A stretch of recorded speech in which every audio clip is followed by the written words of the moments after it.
Well, it started as a little tiny snake story. The Lost and Found of Sabrina. Well, it began in Miss Hatch's classroom. One of her students named Aiden was really interested in a book about snakes, and she was explaining to our class that it was a good fit book because she really enjoyed the topic and she knew all of the words, and there was a song in the back of the book about a snake, and she asked if the music teacher could play the song for her. So Miss Hatch was sure that she could arrange that, and spoke to the music teacher, and they played the song together and kind of mentioned it in passing to me that wouldn't it be great if they could come to the library and do some more research about snakes and kind of see where that project, where that information took them, what they wanted to do with that information and how they wanted to share it with their class. And so it kind of snowballed from there.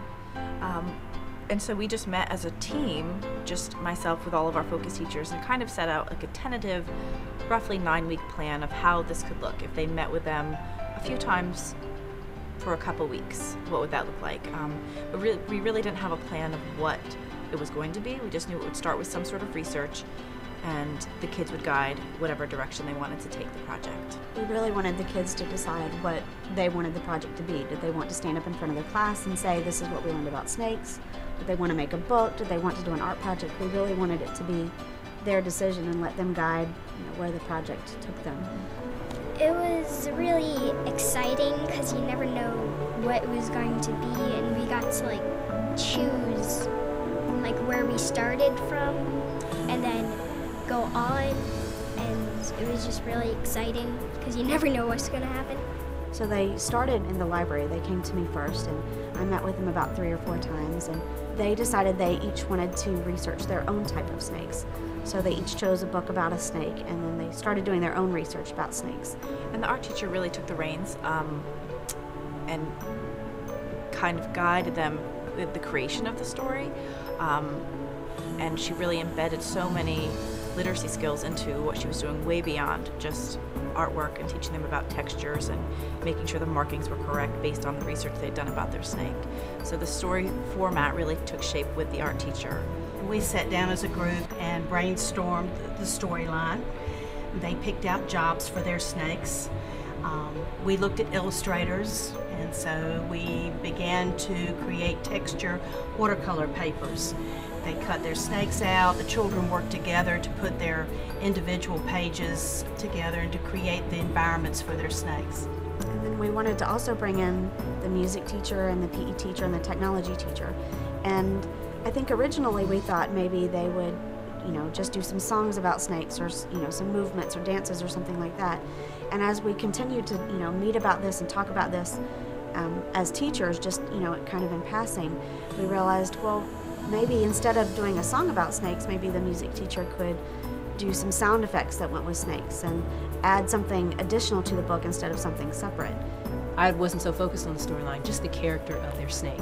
What was their snake? And we worked with found sounds, sounds in the auditorium, stamping on the riser, scratching the vents with a rhythm stick, something they could do on their own, clapping their hands, their body sounds. And then we worked with the instruments, finding instruments that we already just had in the music room and using those instruments and discovering sounds. And then the next time they came to me, we worked with picking a specific instrument for their specific snake and using that as a background. And the music teacher and the art teacher were working with the students, and I thought that I would introduce a physical education piece to the project. And with the kids, we met as a small group. We talked about what a contortionist was.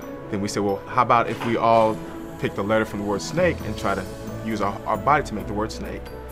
And they thought that was a cool idea. And at the end, we kind of came up with a song to add to the end of our piece called Silly Slippery Snake. And what our technology teacher did was he would have the kids recite the letter that they actually contorted their body into as he transitioned from one letter to the next.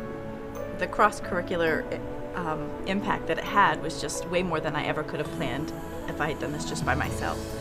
For the music teacher to be practicing creating good sentences but putting it to a rhythm was just such a good tie-in. And then the PE teacher with teaching them vocabulary. They probably would we have ever learned the word contortionist last year? Maybe not, but now my whole class knows that and knows what that's about. So I don't think we even intended all of the academic content that got poured into this just from our collaboration as teachers together as well. And then the last piece was when they worked with our technology facilitator. He actually took the time to teach them, how to press the buttons and how to actually get it scanned into the computer, to make all the transitions, and every little detail of how this would work, putting their actual artwork into a digital format. I wanted to make sure that technology was integrated into each component. And the nice thing about technology is it was able to capture it all. We were able to do the recordings.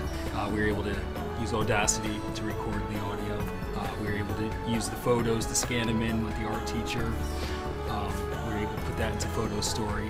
So it was able to capture it all throughout the process.